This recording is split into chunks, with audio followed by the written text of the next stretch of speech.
झेलने की एक सीमा होती है, उसको जब पार हो जाता है तो आदमी उग्र हो जाता है। मामा भांजे होते तो हमको टाइम पे नौकरी देते। मामा कंस एक ही सही था, वो कृष्ण भगवान को मारने के लिए किया था। ये मामा हजारों लाखों बच्चों को मारने की कोशिश कर रहा है। विश्वास को अगर वो हमारा पूरा करते तो हम सड़कों पर नहीं आते, वरना ये बेरोजगार पढ़े लिखे लोग एक दिन समाज के लिए सबसे बड़े हानिकारक के रूप में निकल कर आएंगे। तो नगर निगम से भी धमकियां आई कि टेंट उखाड़ दिया जाएगा। हमारे रिश्तेदारों को घरों में, स्कूल कॉलेजों तक कॉल किए गए कि आपके बच्चे यहाँ बैठ रहे हैं, आप उनको उठाइए। नमस्कार, मैं हूँ गिरिराज शर्मा और इस वक्त मैं मौजूद हूँ मध्य प्रदेश के इंदौर में भंवरकुआ इलाके पर। ये इलाका इसलिए जाना जाता है क्योंकि यहाँ पर मध्य प्रदेश के हर ज़िले से लगभग विद्यार्थी तैयारी करने के लिए आते हैं। विभिन्न परीक्षाओं की MPPSC और व्यापम के जितने भी एग्ज़ाम होते हैं। लेकिन सबसे बड़ा सवाल यहाँ पर यह है कि मध्य प्रदेश के हर ज़िले से यहाँ पर विद्यार्थी आ रहा है तैयारी के उद्देश्य से कि उसे रोज़गार मिलेगा, भर्तियाँ मिलेंगी, लेकिन भर्तियाँ समय पर नहीं मिल पा रही हैं और इन युवाओं के सब्र का बांध टूट रहा है, जिसके चलते ये युवा 21 सितंबर से मध्य प्रदेश भर्ती सत्याग्रह आंदोलन चला रहे हैं। कल है गांधी जयंती और ये इंदौर से भोपाल की तरफ पैदल मार्च करने वाले हैं और इस मार्च से शिवराज सरकार की चूल्हें हिल चुकी हैं। इसीलिए शिवराज जो मुख्यमंत्री जी हैं वो मंच से कहीं ना कहीं युवाओं को लुभाने की कोशिश कर रहे हैं, लेकिन ये युवा उनकी बातों में शायद इसलिए नहीं आ रहे क्योंकि कोई एक बार झूठ बोले, 2 बार बोले, 3 बार बोले, बार बार बोले तो सच भी बोल दे तो ऐसा लगता है कि शायद झूठ बोल रहा है। इसीलिए इनको यकीन नहीं आ रहा और इन्होंने अपने पैदल मार्च में कोई बदलाव नहीं किया है। ये जा रहे हैं भोपाल और इसी पर हम चर्चा करेंगे कि आखिर ये करने क्या वाले हैं, क्या इनकी तैयारी है, क्या चुनौतियाँ हैं, क्या किसी प्रकार का खलल तो नहीं होने वाला। जो भी इस कार्यक्रम को देख रहा है इसे शेयर कीजिए, जन जन तक पहुंचाइए कि मध्य प्रदेश के मुख्यमंत्री शिवराज सिंह चौहान जब फ्री हो जाएं तो इत्मीनान से इनकी बातों को सुन सकें। क्या नाम है आपका? आकाश पाठक। आकाश जी, ये बताइए, आंदोलन चल रहा है आप लोगों का मध्य प्रदेश भर्ती सत्याग्रह, पैदल मार्च जो है आप लोगों के द्वारा किया जा रहा है, कई दिनों से आप यहाँ पर बैठे हुए हैं। इस पैदल मार्च को लेकर के आप बताएं आखिर इसमें क्या खास है और आप क्या करने वाले हैं? देखिए, मध्य प्रदेश में 21 सितंबर से भंवरकुआ के पास में ही हम भोलाराम के पास बैठे हुए हैं DD गार्डन में, और ये मध्य प्रदेश भर्ती सत्याग्रह मध्य प्रदेश के इतिहास में पहली बार है कि कोई गैर राजनीतिक संगठन, विद्यार्थियों के द्वारा निर्मित संगठन नेयू के नेतृत्व में सभी विद्यार्थी मिलकर इस सत्याग्रह को चला रहे हैं। इसके बीच में हमने एक पैदल यात्रा निकाली थी 25 सितंबर को, जिसमें लगभग में 4 से 5 हज़ार की संख्या में विद्यार्थी सड़कों पर कूदा था। ये विद्यार्थियों की जो संख्या है ये दर्शाती है कि विद्यार्थी हताश है, विद्यार्थी परेशान है और विद्यार्थी 5 साल से निरंतर जो इंतज़ार कर रहा था, अब वो जो समय था वो टूट चुका है, जो धैर्य था वो टूट चुका है और अब हमको चाहिए नौकरी, और नौकरी चाहिए। मध्य प्रदेश में लगभग में 3 लाख से अधिक पद जो हैं वो खाली हैं, लेकिन वो पद भरने के लिए सरकार तैयार नहीं है। तो जो सोई हुई सरकार है, उस सोई हुई सरकार को जगाने का काम जो है वो हम लोगों के द्वारा किया जा रहा है। हम माननीय महात्मा गांधी जी हमारे जो राष्ट्रपिता हैं उनके अनुयायी हैं और उनके बताए हुए मार्ग और सिद्धांतों का पालन करते हुए सत्य और अहिंसा के मार्ग पर हम लोग अपनी मांग कर रहे हैं कि मध्य प्रदेश में जो भर्तियां हैं लंबित हैं उनको भरा जाए। MPPSC की जो परीक्षाएं हैं वो परीक्षाएं 4 वर्ष से अभी कंप्लीट नहीं हुई हैं, अंतिम बार 2018 में कंप्लीट हुई है। तो ये परीक्षाओं के परिणाम जारी किए जाएँ ताकि विद्यार्थियों को नौकरी मिले और बेरोजगारी कम हो। लेकिन जैसा कि अभी सोशल मीडिया पर हमने देखा कि मुख्यमंत्री जी घोषणा कर रहे हैं, कहीं ना कहीं युवाओं को बोल रहे हैं कि हम रोजगार देने के लिए जो है तैयार हैं, कुछ ना कुछ रिजल्ट को लेकर के उन्होंने बोला कि जल्दी से सब कुछ होगा। तो क्या आप लोगों को इस पर विश्वास है या कहीं ना कहीं मन में असमंजस है?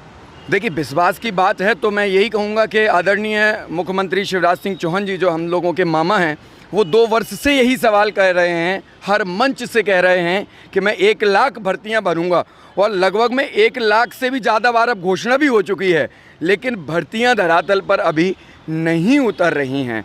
तो विश्वास कर पाना ये हमारे लिए बड़ा ही मुश्किल सवाल है। विश्वास तो हम नहीं कर सकते, विश्वास को अगर वो हमारा पूरा करते तो हम सड़कों पर नहीं आते।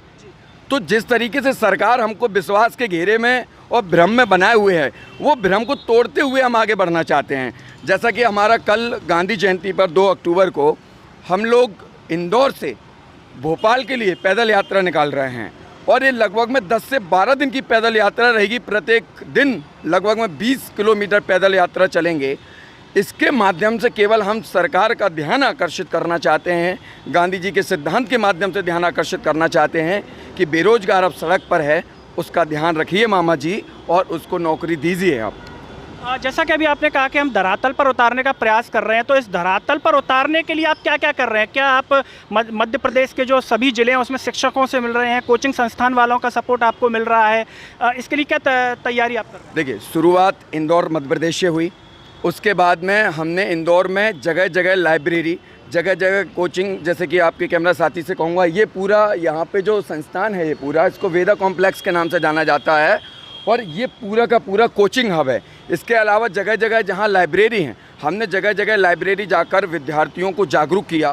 तो सभी लोग मिलकर ये लड़ाई लड़ते हैं, किसी भी प्रकार की राजनीति नहीं है, गैर राजनीतिक है, ये पूरा विद्यार्थियों का है और हमें सब सपोर्ट कर रहे हैं और उसका हम स्वागत कर रहे हैं। जैसा कि आपने कहा कि क्रांति की चिंगारी आप लोग जो है जला रहे हैं, क्या इसमें शिक्षकों का साथ आपको लग रहा है? और हम आमतौर पर ये भी देखते हैं कि कई बच्चों को इस प्रकार के वाक्य सुनने को मिलते हैं, बेटा तुम्हें पढ़ाई पर ध्यान देना है, इन चीज़ों में नहीं पढ़ना, ये सारे पॉलिटिकल लोग हैं, इनका तो भविष्य खराब है, तुम पढ़ाई पर ध्यान दो। इसको लेकर के क्या कहने वाले हैं? देखिए, मुझे लगता है कि इसका मैं एक उदाहरण से समझाना चाहूँगा कि जब गीली मिट्टी होती है तो हम उसको जैसा आकार देना चाहते हैं वैसा ही आकार वो ग्रहण कर लेती है, और जब वो सूख जाती है फिर हम आकार देने का प्रयास करेंगे तो वो टूट जाती है। वैसे ही जो विद्यार्थी होते हैं वो गीली मिट्टी के समान होते हैं और शिक्षक उनको जैसी शिक्षा देगा वैसा ही वो रूप धारण करेंगे। शिक्षकों को ही समझाना चाहिए कि ये लड़ाई जो है वो विद्यार्थियों के द्वारा की जा रही है, जो विद्यार्थी स्वयं तैयारी कर रहे हैं। मेरा भी मेंस है, मैंने भी मेंस दिया है, मैं भी टीचिंग करता हूँ। यहाँ पे जो टीचर पढ़ा रहे हैं, मैं भी एग्ज़ाम गुरुजी पे टीचर हूँ, वहाँ पे आप लोग सर्च कर सकते हैं यूट्यूब पे जाके, आकाश पाठक MPPSC या एग्ज़ाम गुरुजी। आप इस बात पे जांच पड़ताल कर सकते हैं कि धरातल पर उतरने वाले वास्तव में नेता हैं या पढ़ने वाले स्टूडेंट्स हैं। ये भी तैयारी कर रहे हैं, ये भी तैयारी कर रहे हैं, इनका भी मेंस है। लेकिन केवल तैयारी करने से परिणाम नहीं आ रहा है, 5 साल से हम लोग इंतज़ार ही कर रहे हैं। इसलिए हम लोग चाहते हैं, हमको हार जीत से मतलब नहीं है, हमारा प्रयास है वो होना चाहिए। हमारे स्वर्गीय पूर्व प्रधानमंत्री अटल बिहारी वाजपेयी जी कहा करते थे कि क्या हार में क्या जीत में, किंचित नहीं भयभीत में, कर्तव्य पथ पर जो मिला ये भी सही वो भी सही, मैं हार नहीं मानूंगा, मैं हार नहीं मानूंगा, काल के कपाट पर लिखता हूँ, मिटाता हूँ और फिर नया गीत गाता हूँ। क्या नाम है आपका? मैं सुरेंद्र यादव। सुरेंद्र जी, जैसा कि आप लोग पैदल मार्च निकाल रहे हैं, सरकार की तरफ से कई बार देखा जाता है, जैसे कि भारत जोड़ो यात्रा निकली है तो सरकार के हमले होते हैं, और जब सरकार के खिलाफ में कोई बात आती है तो क्या लगता है आपके पैदल मार्च को भी सरकार की तरफ से किसी तरीके से धूमिल करने का प्रयास किया जा सकता है या पॉलिटिकल बनाने की कोशिश की जा सकती है कि नहीं ये तो विद्यार्थी नहीं है, ये तो विद्यार्थियों के रूप में कोई और है? ये चीज़ें बहुत सामने आ भी चुकी हैं, ऐसा नहीं कि ये देखने को मिलेगा, ये हो भी चुका है। जब हम छात्र सभी 21 तारीख को यहाँ सत्याग्रह स्टार्ट किए तो बहुत सारा दबाव बनाया गया, नगर निगम द्वारा ये भी कहा गया कि आप बिना अनुमति के यहाँ आएँ, क्योंकि अनुमति हम लेने गए थे पर वो दिए नहीं, क्योंकि कहीं ना कहीं सत्ता उनका है और सब कुछ चल ही रहा है, आप तो सब भलीभांति जानते हैं। तो मीडिया के माध्यम से भी बहुत सारी सूचनाएं मिली कि अगर ऐसा करते हैं तो चीज़ें आपके विपरीत भी प्रतिक्रियाएं मिलेंगी, तो वो चीज़ें आई भी धरातल पर। जब हमने टेंट लगाया, सही छात्र बैठे, तो नगर निगम से भी धमकियाँ आई कि टेंट उखाड़ दिया जाएगा, कुछ पुलिस या प्रशासन द्वारा भी परेशान किया गया, हमारे रिश्तेदारों को घरों में, स्कूल कॉलेजों तक कॉल किए गए कि आपके बच्चे यहाँ बैठ रहे हैं, आप उनको उठाइए, उनको सत्याग्रह बंद करवाइए। पर ये गांधी जी द्वारा दिया गया एक सिद्धांत है जो हम सत्य का आग्रह कर रहे हैं। सत्य की जीत होती है चाहे देर ही सही। जब हम उपद्रव नहीं किए, कोई आक्रोशित नहीं था, हम बस बैठ करके शांति से आग्रह कर रहे थे, उसके लिए ये आज परिणाम है, सामने साबित भी हुआ। 10 दिन लगे लेकिन सरकार झुकी है, सरकार पर बहुत दबाव बना है। आप देखे होंगे 2 दिन के अंदर सरकार ने MPPSC जैसी जटिल प्रक्रिया को कुछ मुद्दे सॉल्व किए हैं। जो सेकेंड काउंसलिंग शिक्षकों की रुकी हुई थी 2018 से, उनकी सेकेंड काउंसलिंग की प्रक्रिया आगे बढ़ी है। तो देखिए, जब हम सफल होंगे तो बहुत सारी चीज़ें असफलता भी आएंगी, बहुत सारी चीज़ें हमें प्रताड़ित भी करेंगी, पर हम रुके नहीं, हम सत्य को साक्षी मानकर चलते रहे। और आज ऐसा है कि हम कुछ मुकाम हासिल किए हैं, बाकी अभी कुछ मुकाम हासिल करने के लिए हम निकलने वाले हैं कल। जैसा कि आपका पैदल मार्च है तो इसमें महिलाओं की, बेटियों की भूमिका भी रहेगी, और किस तरीके से आपका ये मार्च चलेगा? इंदौर से आप लगातार चलते रहेंगे, आपकी क्या प्लानिंग है? बीच में कहीं रुकेंगे फिर चलेंगे, कैसे रहेंगे? ये इसी सूचना के लिए आज आप देख भी पा रहे होंगे, हम हर जगह लाइब्रेरी, कोचिंग में जा रहे हैं, बच्चों को समझा रहे हैं कि कैसी यात्रा करनी है। कई लोग भयभीत रहते हैं कि 10 दिन कैसे, ये कैसे संभव होगा। तो मैं आपके माध्यम से भी एक सूचना दे देता हूं कि देखिए, हम 2 तारीख को सुबह 11 बजे से दीनदयाल पार्क से चलेंगे और धीरे धीरे सुबह 2-3 घंटे, शाम 2-3 घंटे। हम आप 25 तारीख को आप भी थे, हम 3 घंटे नहीं 1.5 घंटे में, मात्र 1.5-2 घंटे में हम 7 किलोमीटर पैदल चल लिए, क्योंकि जब साथ ही साथ चलते हैं, हाथ बढ़ाते हैं, तो रास्ते का पता नहीं चलता, कम मंजिल मिल जाती है। तो हम सुबह शाम मिला के 4-5 घंटे चलेंगे, लेकिन हमारे वहाँ रहने, खाने, ठहरने की पूरी व्यवस्था हमारे साथी पहले कर चुके हैं। हमारी 2 टीम निकल चुकी है, जो एक टीम इसी सर्वे में लगी है कि कहाँ कहाँ स्टॉपेज रहेंगे, कहाँ कहाँ रुकना है। देखिए, जब हम चलते हैं, हमारे गांव हैं, हम उन्हीं गांव से निकले हैं, हमारे माता पिता, साथियों के माता पिता सब आते हैं रोड पर। हमारे खाने व्यवस्था, भारत हमारे एक ऐसा देश है जहाँ निकलो तो सही, खाने पीने ठहरने की कभी समस्या नहीं आती। तो रास्तों पर सारी चीज़ें बनाई गई हैं, गांव वाले एकत्रित हुए हैं, खाना पीना सब उपलब्ध है। अब बेटियों की बात है, बहनों की बात है, तो थोड़ा हम सुरक्षा को रखते हुए, सामने रखते हुए ये फैसला लिए कि उनको पूरी यात्रा में शामिल नहीं करेंगे, लेकिन वो यहाँ से एक व्यवस्थित विदाई कर दें भाइयों को, अपने पेरेंट्स को, और जब हम भोपाल पहुँचें तो वो उस दिन लास्ट दिन भोपाल में सम्मिलित हो जाएं, ताकि जब हम 15 से 20 हज़ार युवा भोपाल की ओर अग्रसर होंगे तो सरकार देखेगी और सत्ता डगमगाएगी और वो भर्तियां तत्काल प्रभाव से आएंगी। तो प्लान अच्छा है, रुकने खाने ठहरने की व्यवस्था है, कोई दिक्कत नहीं आएगी। और इस यात्रा में सम्मिलित होने के लिए हम युवाओं को मोटिवेट करने के लिए हमारे राजस्थान यूनिवर्सिटी के यूथ आइकन निर्मल चौधरी जी आ रहे हैं, फिल्म कलाकार सुशांत सिंह जी आ रहे हैं, मिट्टी की बेटी सानिका जो विद्या बालन के साथ कई फिल्म कर चुकी है वो भी आ रही हैं। ऐसे तमाम हस्तियां जुड़ रही हैं। क्यों? क्योंकि हम अपने हक की मांग कर रहे हैं। और अब आपके medalist, gold medalist, olympic medalist boxer Jitendra Singh भी आ रहे हैं। ये इसका रीज़न ये है, वो क्यों जुड़ रहे हैं? क्योंकि युवा अब अपने हक के लिए लड़ रहा है। कोई ये राजनीतिक नहीं है, न कोई नेता हैं। तो सभी से अनुरोध भी है कि सभी जुड़ें और सहयोग करें। क्या नाम है आपका? सर अरविंद गुर्जर। रविंद्र जी, कहाँ से हैं आप? मैं मंदसौर से हूँ सर। मंदसौर से हैं। आपका ये जो पूरा कार्यक्रम चल रहा है धरना का, पैदल मार्च का, आपके घर पे भी पता चला होगा, तो ऐसा तो नहीं घर वालों ने कुछ कहा हो कि बेटा तुम मत जाओ, दोस्तों को जाने दो, ऐसा? जी सर, ऐसा तो नहीं है सर वैसे, लेकिन सर उनको सर वालों को भी पता है सर, 5 साल हो गए बेरोजगारी बढ़ चढ़ कर बोल रही है सर। तो घर वालों से भी सर पैसा मांगते हो तो सर इतनी उम्र के बाद सर एक शर्म आती है सर के मांगने पर। तो सर घर वालों ने भी सर, मैंने बोला है, उन्होंने उनको समझाया है मैंने कि सर इस तरीके की कोई समस्या आती है तो हमारे साथ पूरा संगठन है वैसे, और ये कोई राजनीतिक संगठन तो है नहीं जो हम कोई राजनीतिक उद्देश्य की कार्य कर रहे हैं। तो मैं सीधा यही बात बोलना चाहूँगा, घर वालों से भी मैंने बोला है, इजाज़त ली है कि हाँ कोई दिक्कत नहीं, आप अगर ऐसा है तो आप करिए बिल्कुल। क्या नाम है आपका? सौरभ शर्मा नाम है सर मेरा। सौरभ जी, किस चीज़ की तैयारी कर रहे हैं? सर मैं MPPSC की तैयारी कर रहा हूँ और साथ ही व्यापम की जो परीक्षाएं होती हैं उनकी भी मैं एग्ज़ाम देता रहता हूँ। तो आप तैयारी कर रहे हैं तो पता होगा मध्य प्रदेश में क्या चल रहा है इस समय? बिल्कुल सर पता है, इसीलिए कल जो हमारा आंदोलन हो रहा है, जो भोपाल की ओर हम लोग जा रहे हैं, उसी का परिणाम है। क्योंकि भुक्तभोगी हैं सभी लोग, झेलने की एक सीमा होती है, उसको जब पार हो जाता है तो आदमी उग्र हो जाता है फिर। और ऐसा कुछ इरादा नहीं है विद्यार्थियों का, वो तो शांत होते ही है हमेशा से, लेकिन उनको उग्र बना दिया है सरकार ने।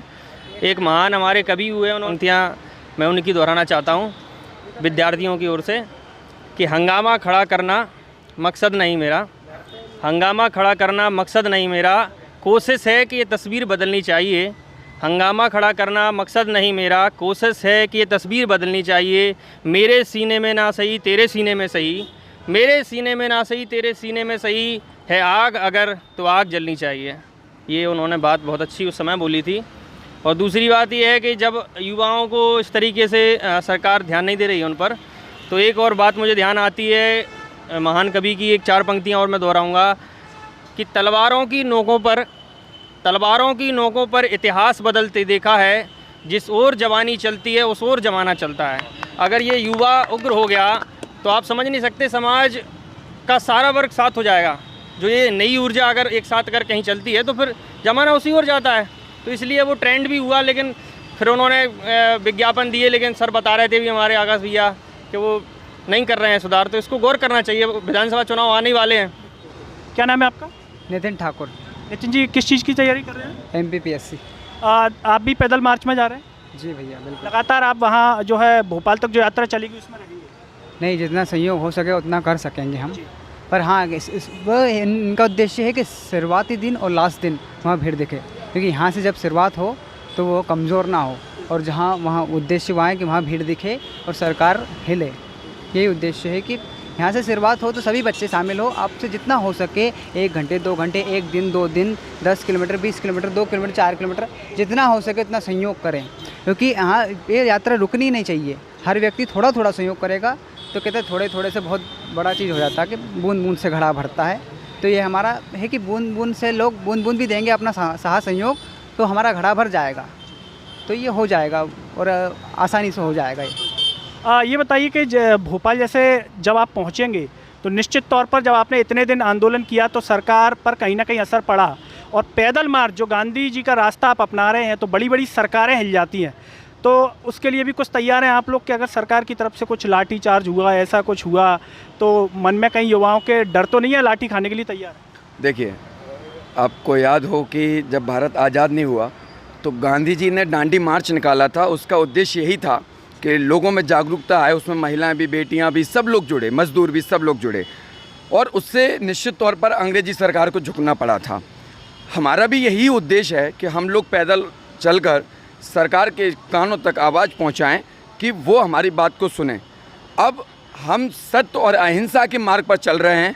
भारतीय संविधान हमको ये आज़ादी देता है, हमको अधिकार देता है कि हम शांतिपूर्वक अपनी मांगों को रख सकते हैं।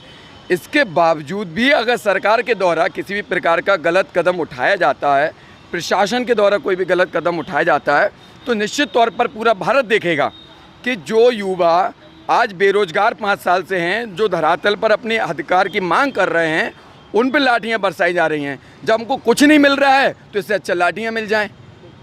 और अगर लाठियाँ पड़ी तो मैं वो वाक्य दोहराना चाहता हूँ कि भारत में जब जब जिस पर लाठी पड़ी है उसका प्रभाव अच्छी अच्छी सरकारों पर पड़ा है, तो वो अगर लाठियाँ भांजे भांजियों पर अगर पड़ी तो इसका बहुत ही ज़्यादा नकारात्मक प्रभाव 2023 के चुनाव में भी पड़ सकता है, क्योंकि मध्य प्रदेश का 2.5 करोड़ युवा वोट है और ये युवा वोट डिसाइड करेगा कि किसकी सरकार बनना है और किसकी सरकार नहीं बनना है। ये लोकतंत्र है और लोकतंत्र में हम इनको जवाब देंगे 2023 में। और ये सबसे अच्छी खूबसूरती है लोकतंत्र की कि जो सरकार आपके अधिकारों के लिए, आपके कर्तव्यों के लिए काम नहीं करेगी, उस सरकार को जड़ से उखाड़ फेंकने का काम भी हमारे द्वारा किया जाएगा। ना ये बेरोजगार पढ़े लिखे लोग एक दिन समाज के लिए सबसे बड़े हानिकारक के रूप में निकल कर आएंगे। जब व्यक्ति हताश हो जाएगा, पढ़ा लिखा होगा, तो ऐसे व्यक्ति समाज में किसी भी प्रकार की घटनाओं को अंजाम दे सकते हैं। इंदौर से आप लोग जाने वाले हैं, इतने दिन की यात्रा है भोपाल की, पैरों में छाले पड़े जाते हैं, क्या उस दर्द को सहने के लिए तैयार है युवा? देखिए, जो दर्द हम इस समय झेल रहे हैं, उस दर्द के सामने छालों का जो दर्द है निश्चित तौर पर वो बहुत कम है।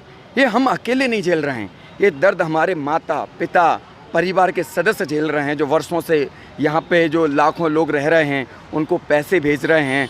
तो जो दर्द उनका दर्द है, माता पिता का दर्द है, और जो हमारा वर्षों का दर्द है, उसके सामने ये दर्द पैदल यात्रा का बिल्कुल भी नहीं है। हम तो कहते हैं कि हमारे पैरों में खून भी निकल आए तब भी हम वो दर्द सहने को तैयार हैं। बस वो खून की जो बूंद है उसकी छींट सरकार तक पहुंच जाए ताकि सोती हुई सरकार जाग जाए। और निश्चित तौर पर अभी मध्य प्रदेश सरकार ने रास्ता निकाला है, MPPSC के 2 नोटिस भी आ गए हैं, परीक्षाएं होंगी, और मैं सभी युवाओं से कहना चाहूँगा कि तू रख हौसला, वो मंजर भी आएगा और प्यासे के पास चलकर समंदर भी आएगा। थक हार कर न बैठना है मंजिल के मुसाफिर, मंजिल भी मिलेगी और मिलने का मज़ा भी आएगा। और हम लोगों के साथ आओ और कल की पैदल यात्रा को सुगम और सुशोभित बनाइए और बढ़ चढ़कर हिस्सा लिए ताकि सफल हो। ये क्या नाम है आपका? हिमांशु सिंह गुजर। हिमांशु जी, ये बताइए, पैदल मार्च आप लोगों का हो रहा है, आप भी उसमें जो है सम्मिलित हो रहे होंगे, आपके मन में क्या चल रहा है, कुछ कहना चाहते हैं? जैसे कि हम गरीब, हम मध्यम वर्गीय लोग हैं, हम यहाँ आते हैं, हम माता पिता खेती करके किसी माता के कुछ काम करके हमको बेचते हैं, हम फीस भरते हैं ताकि हम पढ़ लिख के आगे बढ़े।